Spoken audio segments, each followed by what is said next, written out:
the cycles of life. How can we understand our life cycle and the life cycle of all living beings around us on this planet? Dr. David Roots, let's get it.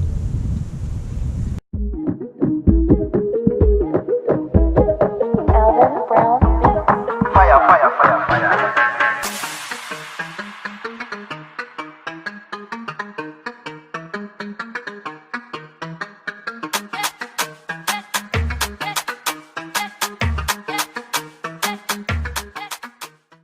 Greetings, family. Dr. David Roots, aka Living Roots, aka myself,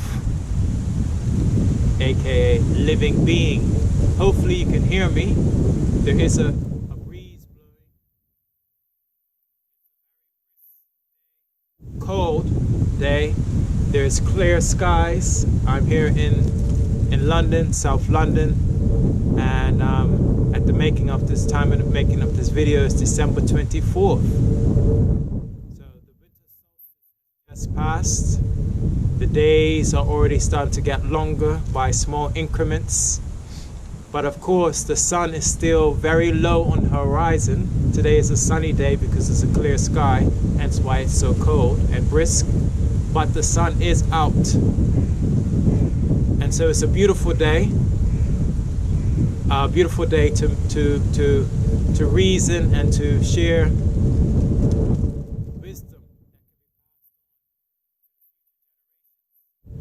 So for those who watch my channel, they'll know that I'm a gardener, farmer, planter, and because I'm living in this latitude at the moment, the annual cycle of leaf drop is something that farmers and gardeners look forward to, at least those who are tuned in, because it provides an opportunity, and you can probably see in the video, and I've put it here in the front of us, lots of leaves on the ground. In particular, these are oak leaves. So if I get a nice oak leaf, hopefully you can see, put it up to the camera. Okay, you can see the classic oak shape. So there's lots of these leaves on the ground. Okay, I come to this place because there's a fence. There's actually a tennis court and basketball court, and the wind blows the leaves up towards the fence, so it makes it easier for me to collect. And above me, I'll show you some pictures on the video. There are some huge oak trees. There's a line of oak trees that have been planted. Very huge oak trees. So, you know, how old are they? I don't know. At least over 100 years. That's probably minimum. And if I had to take a guess.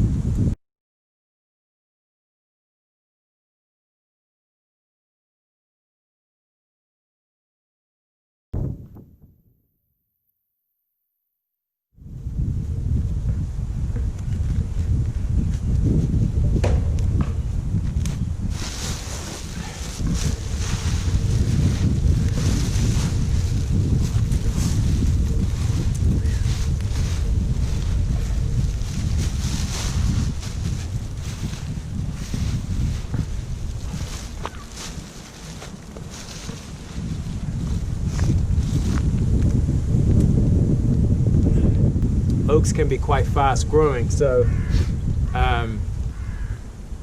but I would say at least over 100 years based off of the size of these oak trees.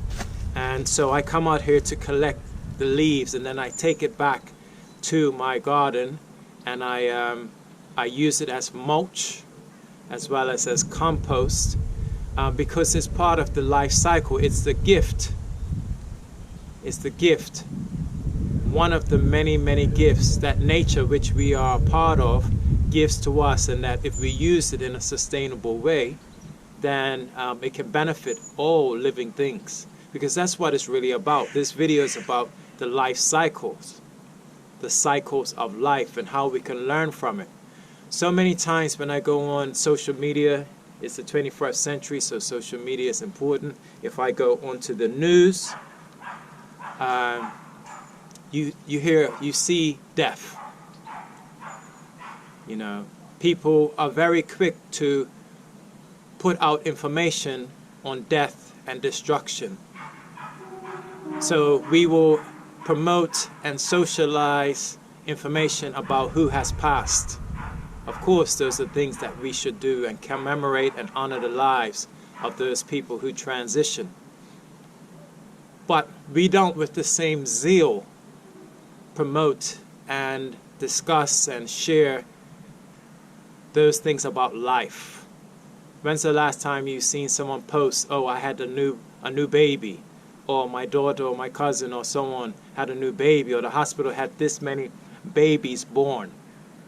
These things are often not promoted, the life, because we separate life and death. And that's what this video is about, because this video is about leaves. But as a good friend of mine says, signs and symbols are for the conscious mind to understand. And so this leaf and all the leaves that are around, and the fact that they drop on a seasonal basis, meaning a cyclic basis, is really a mystery that we can find deeper meaning within, according to your own consciousness. At least it is for me, and probably for those of you who choose to watch this video. So let's get deeper into that, because as I said, is this about death and the falling of the leaves, or is this about life? Okay, and the dropping of the leaves in order to create more life. Death is a part of life. Okay, and life is also a part of death, isn't it?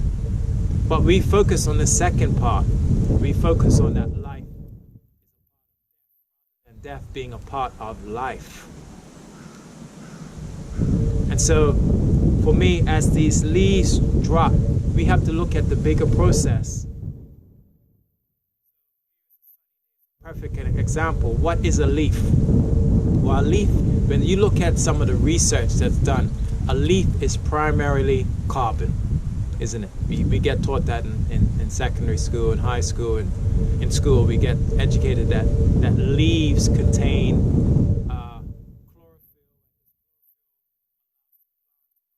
photosynthesis, okay, to carry out photosynthesis, by which they take the carbon dioxide that we give out and other living beings give out through respiration, and then they incorporate that using water and energy of the sun to create. So this carbon dioxide and this water and the energy of the sun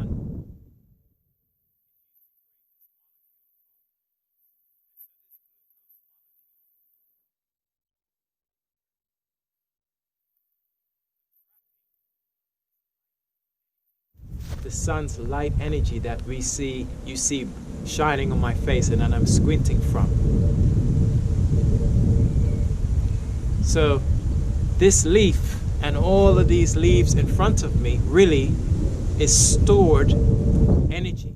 In chemistry, endothermic process, meaning there's more energy now in this, the product, than it was in the reactants, because the leaves act as a storage zone.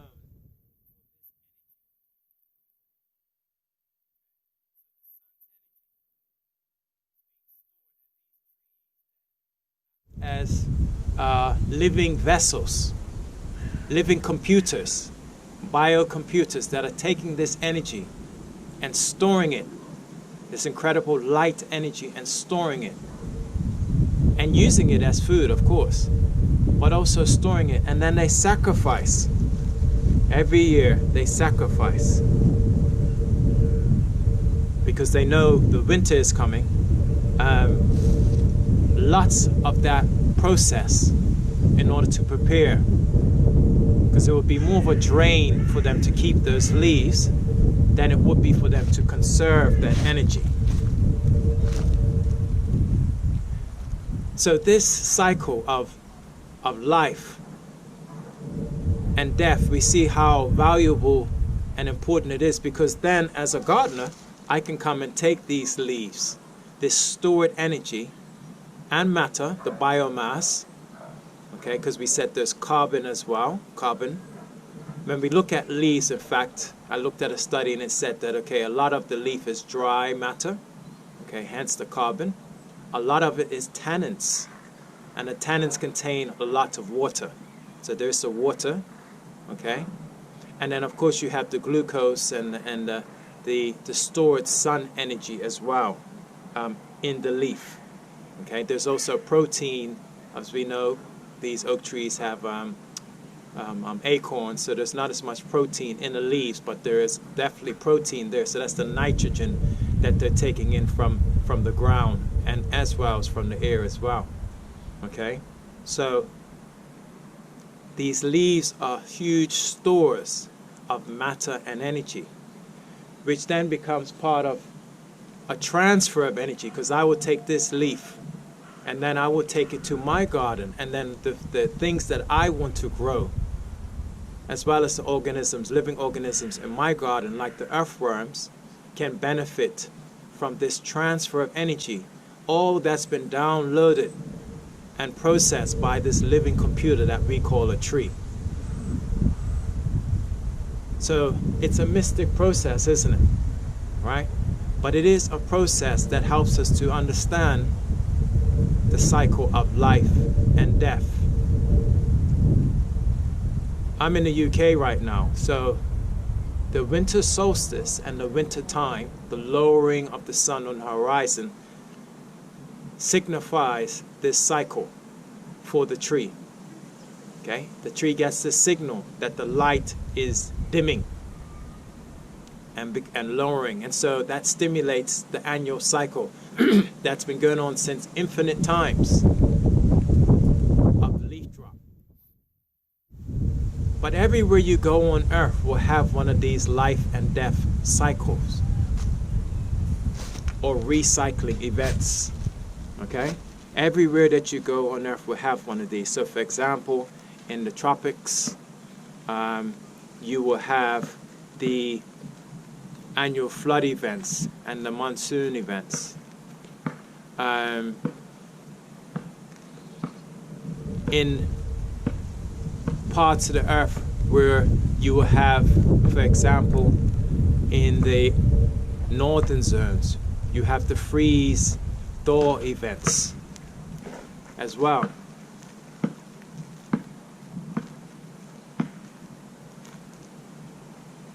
I'm just shooting a video. Could you shoot down that one? Oh, sorry. That's all right. The bouncing. Thanks. Is that all right, or is the sun in your eyes? That's fine. Thanks. Anyway, where was I? He distracted me.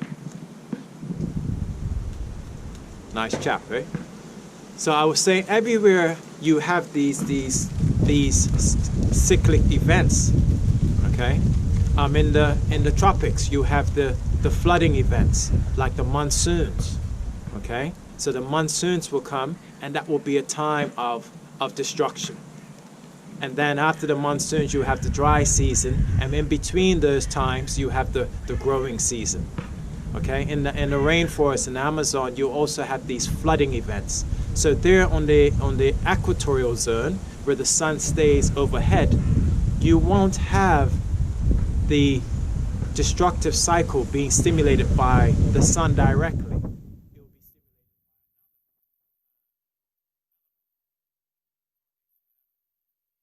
water. Okay? In the northern zones we have the sun, which creates this time of destruction. And around the world you would have different events as well. So for example, I'm thinking about some places have the volcanic events. Okay, which stimulate the recycling of elements, of matter and energy. Where I'm from, I was born in the island of Bermuda, we have an annual hurricane season. And when the hurricanes come, this same thing happens, because we don't have leaf drop, but we have the same thing happens where the hurricanes will strip all of the trees of the leaves. And this is a really important process, because what that does is all of the dead they all get stripped and be stronger. Okay, and there's trees that happen to survive. So this cyclic process, recycling process of the life and death cycle for the living computers, including us, important. But where's the mystery in that? Well, the mystery in that is that it helps us to understand our own mortality. A lot of people, including myself, we struggle with the concepts or the reality, I should say, of our own mortality. We see our loved ones pass away, and we know that one day that inevitable fate faces us as well. But if we look at it as part of nature and we understand the importance of this cycling of matter and energy, and that realistically this process of what we call death is really life. It can be proved in front of us. I'm going to take some footage and you should see it in this video, that when I move these leaves over, there's actually a whole community underneath these leaves that unless someone disturbs it, you would never see. There's little insects jumping around, there's earthworms. They love it underneath there, but you would never see it.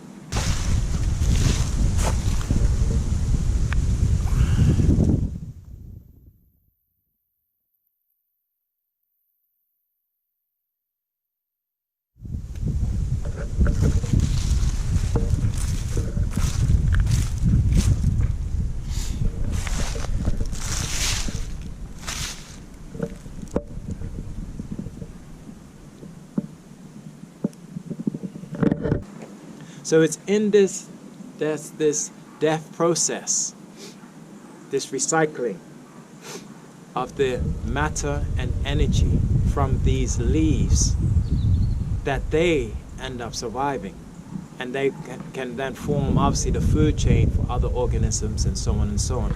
In fact, when you think about it, this happens every year. And these trees, I said, at least 100 years old. So where are the huge piles of leaves that should be here? If this process has happened for so many years over time, where's the huge pile of dead things that are around the earth? Well, obviously they get recycled into the soil, incorporated into the living material, blown away into the water, into the air. And that's how we need to also look at our own mortality as well. We get taught this in school, but we get taught it from a practical level, the carbon cycle. And students learn about the carbon cycle. And this would be, a carbon sink. And then this carbon sink would then be recycled through decomposition, and then you get respiration, and then the whole process continues again. But really, it's not just a biological cycle, the carbon cycle, it's a spiritual cycle as well, because it becomes about energy as well. And that's how we need to look at it. This is the larger process, the intimate process of connecting with nature, doing something as simple as collecting a bundle of leaves, which I'm going to take here, this bundle of leaves, and I'm going to take this to my garden. By doing this small practice, I'm able to connect and bond with nature, and obviously understand my own mortality as well. And just to finish off, because I don't want this video to be too long, these cycles are not just external of us, they're also internal of us as well. So, for example, the woman's monthly menstrual cycle is the same cycle here that we see, but on a monthly level, this cycle of so-called life and death. And we need to transcend beyond the limits, because you cannot escape it. Just like you cannot escape every year that these leaves will fall to the ground. You cannot escape it, and you don't want to escape it. Because if they did not fall, what would happen to the cycle? The cycle would be broken. That's the key. The life, death cycle is unbroken. And that's the mystery, the great circle, as the native First Nation peoples of the Americas, what we call the Americas, would say. The great circle, the great spirit. So this is me collecting leaves, but obviously thinking about it on a higher level. You know, currency, energy, money, the same things apply. Can you recycle what seems like dead weight to others and make it part of your personal living understanding and spiritual understanding of life and death? This is Dr. David Roots. Give thanks. I'll let the man go play basketball now. One love.